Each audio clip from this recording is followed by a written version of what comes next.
All right, good afternoon, class. In this lesson, I am going to show you that you can actually graph the inverse of a function, or at least the picture of it, on a TI-84 calculator using the draw inverse command.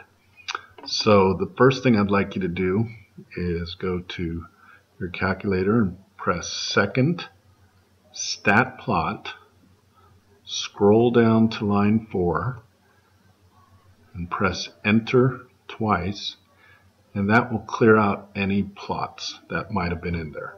So you can clear the main screen of anything else.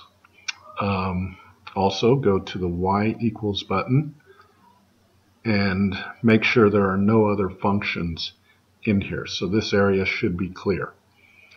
And let's start with a function that we already know. So I'm thinking let's do x squared plus 2. Okay, enter. And instead of adjusting the window or doing anything like that or graphing it, let's go to the zoom function and choose zoom line 5, which is the z square. And what that does is it's going to give you the same number of points on the x-axis as on the y-axis. And there's our function, y equals x squared plus 2. Okay.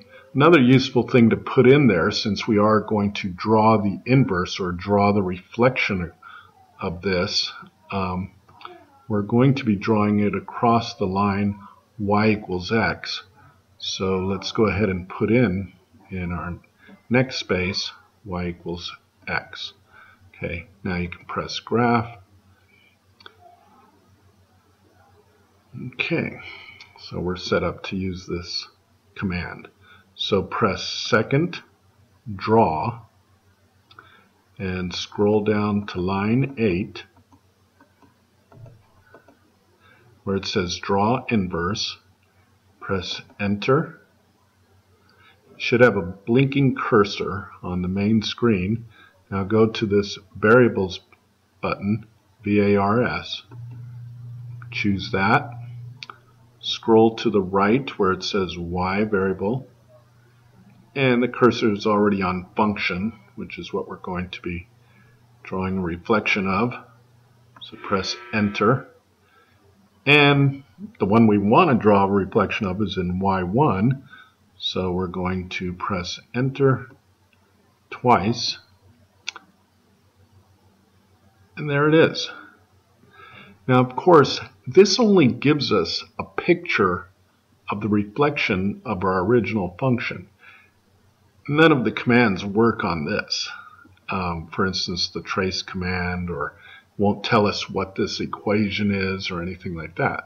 But at least it gives us a good idea of what the inverse function looks like. So it's as simple as that. And your assignment is to take the handout that you have with those other 4 functions, manually find the inverse function for those 4 functions, and then use your calculator and the draw inverse command